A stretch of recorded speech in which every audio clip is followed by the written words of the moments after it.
이따가 음악 드실 거죠? 우리 마지막으로 우리 찬양할 때또 우리가 부활절 이후에 우리는 마태복음을 마무리하고요. 우리가 좀 시편을 묵상을 하고 있습니다. 우리가 시편을 묵상할 때 좀 자세히 살펴봐야 될 게 뭐냐면 표제어라는 게 있어요. 그러면 그 시편이 누가 기록했는지 어떤 상황에 불렸던 노래인지를 설명해 줍니다. 오늘 읽은 부분의 이 시편 92편의 표제어는 이렇게 기록하죠. 안식일의 찬송시라고 기록이 되어 있습니다. 그러니까 즉 이 시편 92편은 아마도 안식일 예배 때 불렸던 찬송을 이제 시로 이렇게 기록한 것이다라고 우리가 이해할 수 있겠죠. 여러분 지금은 잘 듣기는 어려운데 예전에 우리 젊은이들이 물론 예전 젊은이라고 하면 지금 벌써 30대가 됐을 건데 CCM 중에 유니슨이라는 보컬 그룹이 있었어요. 아카펠라로 불렀던 사람들인데 이들이 불렀던 찬양 중에 하나가 마디른 소금이라는 찬양이 있습니다.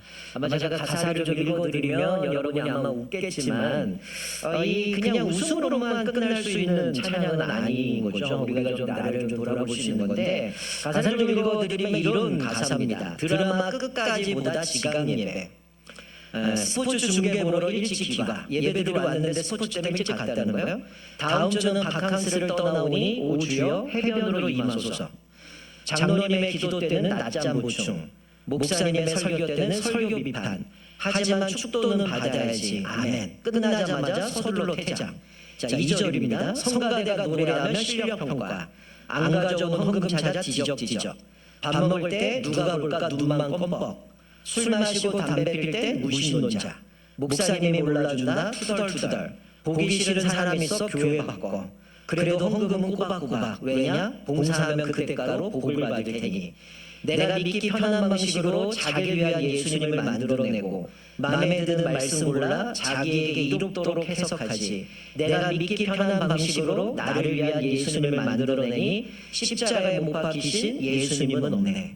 세상의 소금이 되어 썩지 않아야 하는데 이처럼 맛을 잃은 소금이 되었으니 주여 맛을 잃은 소금처럼 버림받아 던져올 게 두렵사오니 이제라도 주님 앞에 모든 것을 회개하고 자복합니다. 주여 지난날의 생활들을 눈물로써 회개하고 자백하오니 어지러운 세상 속에 소금 되게 하소서. 여러분 좀 재미있는 쇼킹했죠. 그 당시에는 좀 쇼킹했고 야 어떻게 가사를 저렇게 했나라고 생각하지만 그냥 웃고 끝날 수밖에 없는 그런 찬양이 아니라 좀 되씹어 볼 수 있는 그런 가사라는 거죠. 여러분 오늘 왜 교회에 오셨습니까? 여러분 오늘 왜 예배를 드리십니까? 오늘 시편 92편 우리가 왜 예배를 드려야 되는지 이 시인은 자기가 하나님을 찬양할 수밖에 없는 그 이유를 구체적으로 그 이유를 말씀하고 있습니다. 오늘 시편 92편은 크게 세 부분으로 나눌 수 있는데 자 1절부터 5절은 하나님을 찬양하는 부분이 나오고요.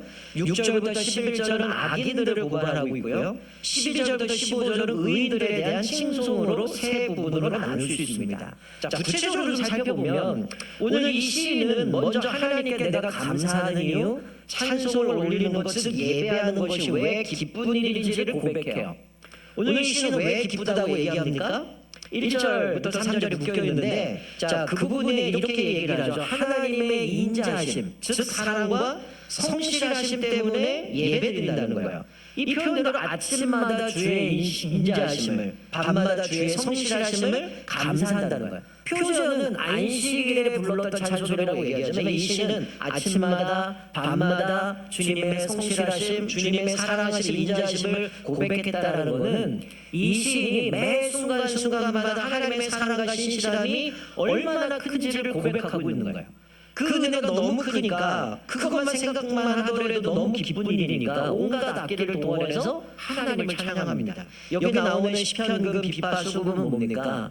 레위 사람들이 찬양대로 구성되어졌는데 그들이 불렀던 악기들을 총도 원하는 거죠. 그것을 가지고 하나님을 찬양하는 겁니다. 그리고 4절, 5절을 강조하고 있는 것이 뭐냐면 계속 반복되는 게 하나님이 행하신 일, 주의 손이 행하신 일, 하나님이 행하신 일을 3번 반복하면서 바로 하나님이 우리를 위해서 어떤 일을 하셨는가 그것들을 생각할 때 우리 하나님을 찬양한다는 거죠. 여러분 모세가 이스라엘 백성들에게 우리가 모세오경을 통해서 깨닫는 것은 늘 너희들이 잊지 말아라. 하나님이 너희들에게 과거에 어떻게 하셨는지 그 일 잊지 말라고 얘기를 하는데 그거는 두 가지죠. 하나님이 우리를 어떻게 창조하셨는지 그리고 우리를 어떻게 구원하셨는지 그 일을 잊지 말라고 계속 권면하는 겁니다. 사랑하는 성도 여러분, 진정한 예배가 뭘까요? 여러분, 어떤 사람은 하나님을 만나긴 했는데 두려움으로 만난 거예요. 그러니까 하나님을 예배했는데 뭔가 내가 하나님 앞에 두렵고 떨림으로 인해서 내가 예배를 드리지 않으면 저주받을까봐, 심판받을까봐 두려움 가운데 예배 드리는 사람이 있어요. 또 어떤 사람은 자신의 욕망, 자신의 소원을 이루기 위해서 예배를 드립니다. 아까 우리 예를 들었던 그 찬양처럼 내가 이 대가로 뭔가 보상받을 것 같은 보상 심리로 하나님 앞에 나와 예배 드리는 사람이 있다는 거예요. 근데 오늘 시인은 진정한 예배가 뭐냐? 이미 내가 받은 은혜, 하나님이 나에게 주셨던 또 행하셨던 그 일들을 생각할 때 기쁨의 응답으로 내가 드려지는 게 예배다라고 이 시인은 고백하는 겁니다. 여러분, 우리가 지난주 부활주일이었잖아요. 바로 예수님이 우리의 죄를 위해서 십자가에 죽으시고 우리를 구원하시고 또 부활하셔서 승천하시고 우리를 다스리시는 그 하나님의 은혜의 감사와 기쁨의 응답으로 주님 앞에 드려지는 게 바로 예배라는 거예요. 여러분, 사실 종교개혁자들은 그런 얘기를 해요. 우리가 지난주 부활주일 우리가 1년에 몇 번의 절기를 지키지만 이 종교개혁자들은 뭐라고 얘기하냐면 우리에게 있어서 가장 최고의 절기가 뭐냐? 주일이라는 거예요. 주일이 어떤 날입니까? 예수님이 부활한 날이잖아요. 그러니까 매 주일마다 예수님의 부활을 기념하고 또 예수님의 은혜에 감사하며 드려지는 것, 그것이 최고의 절기라고 얘기하는데 이 시는 지금 한마디로 지금 예배 자체가 기쁨이고 즐거움이었다는 거죠. 우리가 워십이라고 하는 게 말 그대로 뭡니까? 하나님께 가치를 드리는 거잖아요. 그래서 5절에 이 시는 이렇게 얘기하죠. 여호와께서 행하신 일이 어찌 그리 크신지요? 주의 생각이 매우 기쁘시나이다. 하나님은 우리에게 행하신 일이 너무 크기 때문에 하나님의 그 놀라우신 은혜를 생각하면서 그 주님을 찬양한다는 거죠. 저와 여러분 날마다 예수 그리스도 구원의 은혜 그리고 하나님의 행하신 그 일에 인하여서 늘 감사하며 주님 앞에 기쁨으로 즐거움으로 하나님 앞에 온전한 예배를 드리시기를 주님의 이름으로 축원드립니다. 자, 두 번째 단락에 뭘 얘기하냐면 그런데 이걸 모른다는 거예요. 하나님이 예배받으셔야 된다는 것, 하나님이 우리에게 베푸신 그 은혜들을 알지 못하기 때문에 6절에 이들은 그 즐거움을 몰라요. 이들은 어리석은 자, 무지한 자라고 표현하죠. 이 어리석은 자, 무지한 자들은 인간의 무지함입니다. 마땅히 하나님께 하나님됨을 돌려드려야 되는데 모든 일상은 내 노력인 거고 내 운 때문에 이것을 얻어졌기 때문에 하나님 앞에 예배하지 못하는 거예요. 하나님을 알지 못하면 당연히 어떻게 갑니까? 죄를 지을 수밖에 없고요. 우상숭배 방식으로 자신의 욕망을 채워가게 되는 거예요. 그런데 현실은 사람들이 그들을 보고 부러워한다는 거예요. 쟤들 성공했다.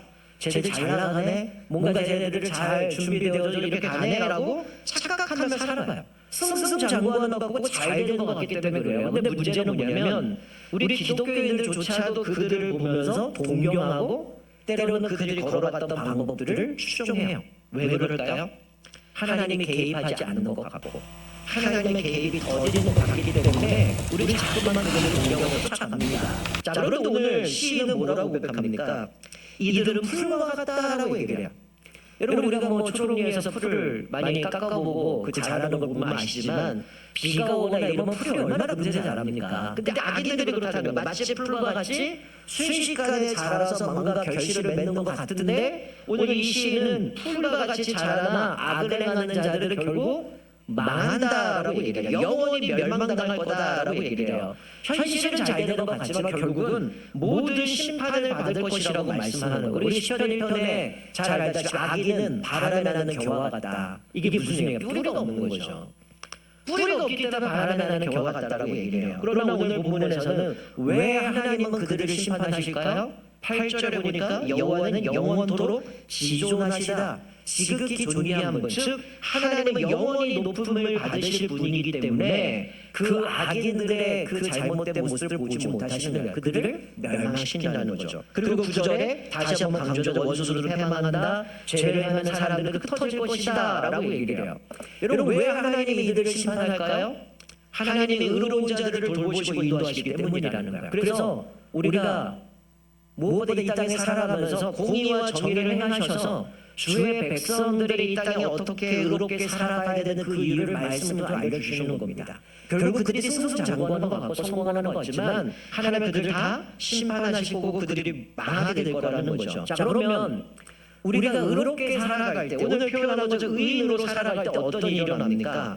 자, 10절에 보면 이렇게 말씀해요. 주께서 내 뿔을 들소의 뿔같이 높이신다라고 얘기를 해요. 여러분, 뿔은 능력을 상징합니다. 승리를 상징합니다.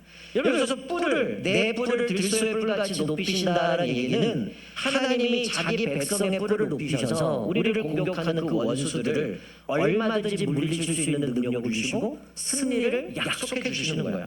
또 하나 신선한 기름을 부으신다고 얘기하죠. 우리가 보통 왕이나 제사장이나 선지자를 세울 때 기름을 붓는데 여기서 기름을 붓는다는 건 매우 존귀하게 여긴다, 따로 구분시킨다는 의미가 있어요.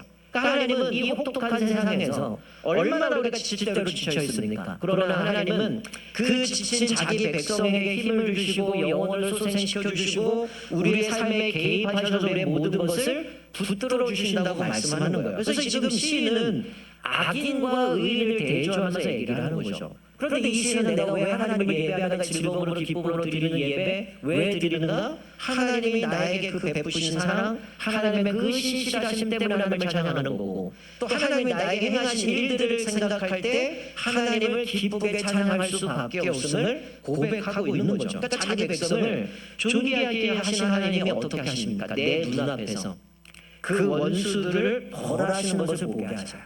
그리고 원수들이 제 심판을 받을 때에 그들이 괴로워하는 그 신음소리를 듣게 하신다는 겁니다. 여러분가 잘 아는 시편 23편에 여호와는 나의 목자시니 내게 부족함이 없음이로다. 그런데 그 뒷부분에 가면 주님이 그 목자 대신 그 주님께서 우리를 어떻게 있는 원수 앞에 상을 차려주신다는 거예요. 마치 그런 의미예요. 내 앞에 원수를 승승장구하는 것 같고 뭔가 형통한 것 같지만 그들이 다 멸망받을 건데 하나님이 그들을 내 보는 앞에서 원수를 멸망시킨다는 거예요.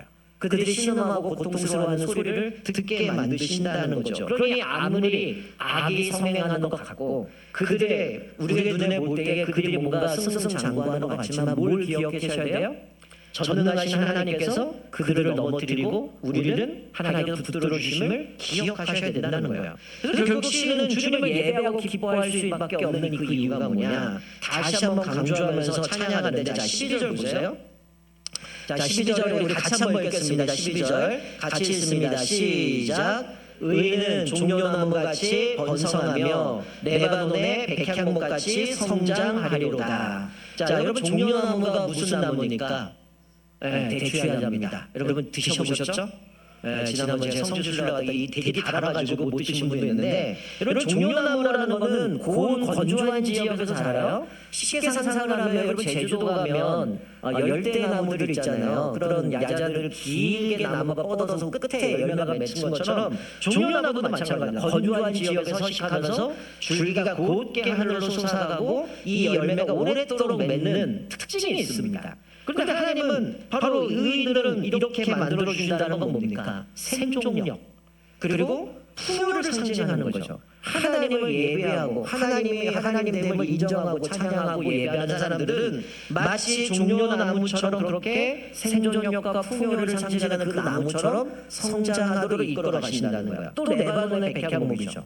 당대 최고의 이 목재입니다. 이거는 수십 미터에 다르는 그런 높이와 수평으로 가지가 뻗어지고 단단하고 썩지 않는 특징이 있다고 얘기해요. 근데 제가 설교 주면서 레바논 백향목 검색했더니 어떤 기록에는 수천 년 동안 자라면서 이 나무가 견고하게 서간다는 거예요. 지금 여기서 말씀하는 건 웅장함, 영원함을 얘기합니다. 여러분 악에는 들풀과 같아요. 들꽃과 같아요. 여러분 들풀과 들꽃은 어떻습니까?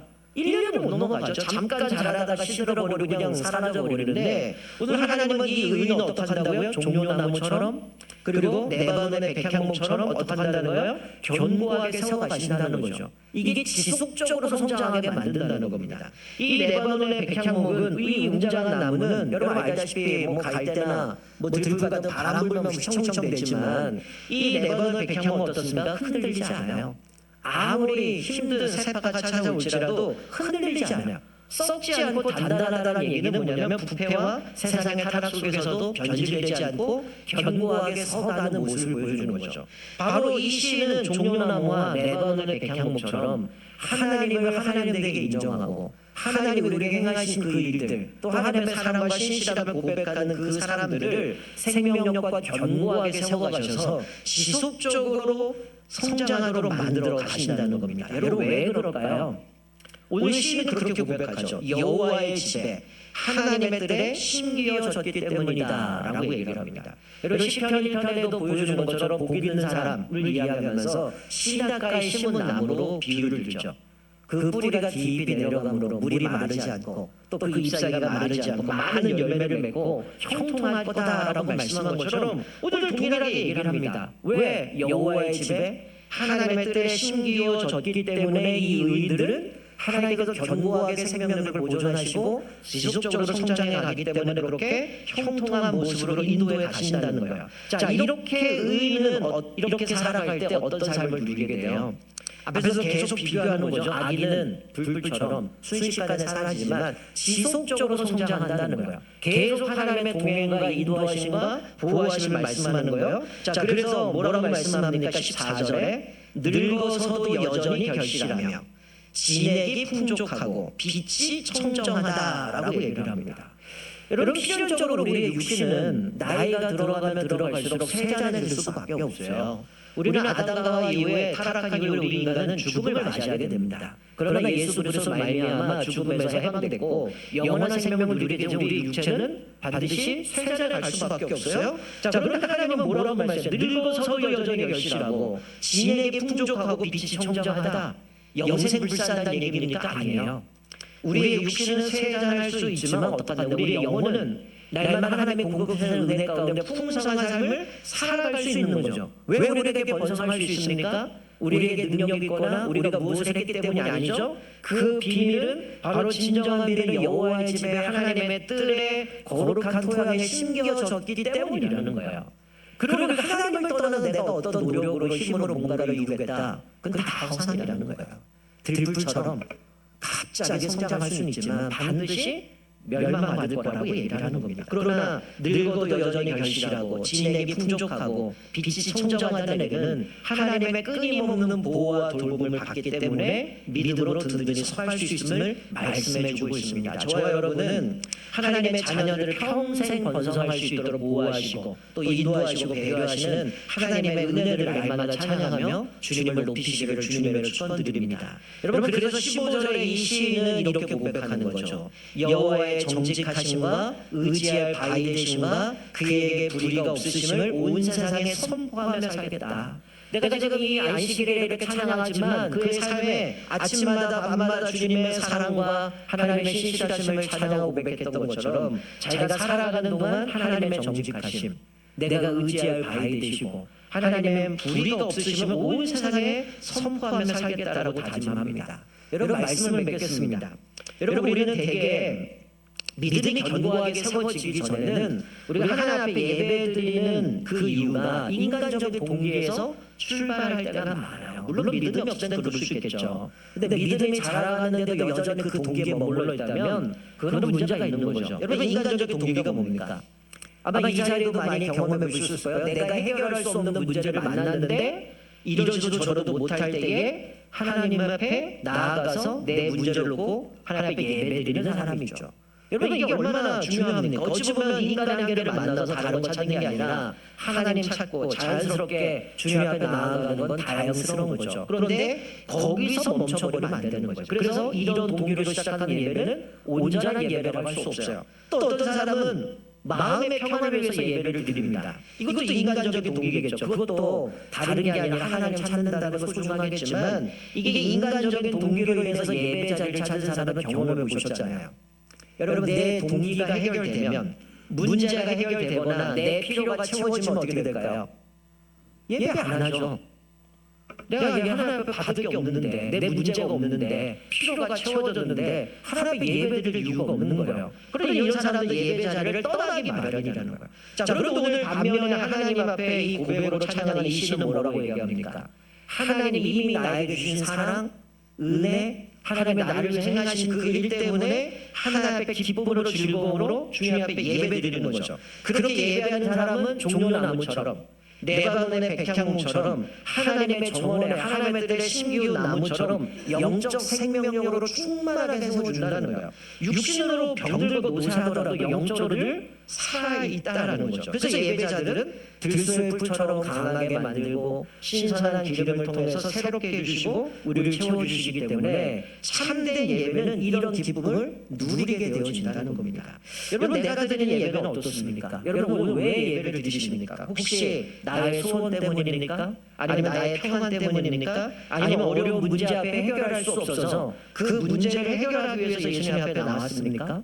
그러면 우리가 오늘 이 시인의 고백처럼 저와 여러분은 하나님이 이미 우리에게 베풀어 주신 그 은혜, 그 사랑, 하나님의 일하심, 그것들을 기쁨으로 감사하며 그 응답으로 주님 앞에 기쁨으로 즐겁게 하나님 앞에 예배 드리시기를 주님으로 축원드립니다. 그리고 이 예배의 고백이 하나님의 주권을 인정했으면 좋겠어요. 나는 할 수 없습니다. 하나님 내 힘으로 살아갈 수 없습니다. 하나님의 은혜 아니면 살아갈 수 없다는 분명한 믿음의 고백이 있었으면 좋겠어요. 세상은 악인들이 득세하고 형통하는 것 같지만 오늘 시인은 부러워하지 말라는 거예요. 결국 그들은 다 무너질 거라는 거예요. 흩어질 거라는 거예요. 그러나 하나님 앞에서 믿음으로 살아가는 그 의인들은 어떻게 한다고요? 견고하게 지속적으로 성장하게 만드시고 잠시 잠깐의 형통이 아니라 영원한 기쁨과 형통을 우리에게 허락해 주신다고 말씀해 주고 있습니다. 그래서 이 악인의 번성을 보면서 답습하거나 그들의 길을 걸어가는 게 아니라 올곧게 주님 앞에서 레바논 백향목처럼 하나님을 예배하며 그분의 신실하심을 기대하면서 믿음으로 나아가야 된다는 거죠. 여러분, 우리가 50주년을 맞이했습니다. 우리가 희년이라는 주제를 선포하지만 아마도 우리의 인생을 돌아보면 하나님은 50년 동안 우리 교회를 향한 하나님의 사랑, 신실하심은 한결 같았다는 거예요. 물론 어려움도 있었죠. 힘든 일도 있었죠. 그러나 우리가 지금껏 개척 때부터 믿음으로 살아가신 온 성도님들이 하나님 앞에 예배 드리시고 젊음을 주님 앞에 헌신하시고 섬기면서 우리가 드렸던 이 모든 인생을 하나님 앞에 드렸던 것은 하나님이 반드시 기쁨으로 받아주실 줄 믿습니다. 비록 내 육신은 연약하고 세잔할 수 있지만 하나님 우리의 영혼을 소생시켜 주시고 진액이 마르지 않고 계속해서 청정하도록 하나님 만들어 가신다는 거예요. 여러분, 우리가 50년 동안 여곳에서 예배드렸던 이 예배는 하나도 땅에 떨어지지 않았어요. 마치 레바논의 백향목을 생각한다면 그 50년 동안 견고한 나이타가 되어져서 이 천사중앙교회를 이루어갔다는 거예요. 더 나아가서는 이 하나님의 은혜들을 생각하면서 우리가 날마다 아침마다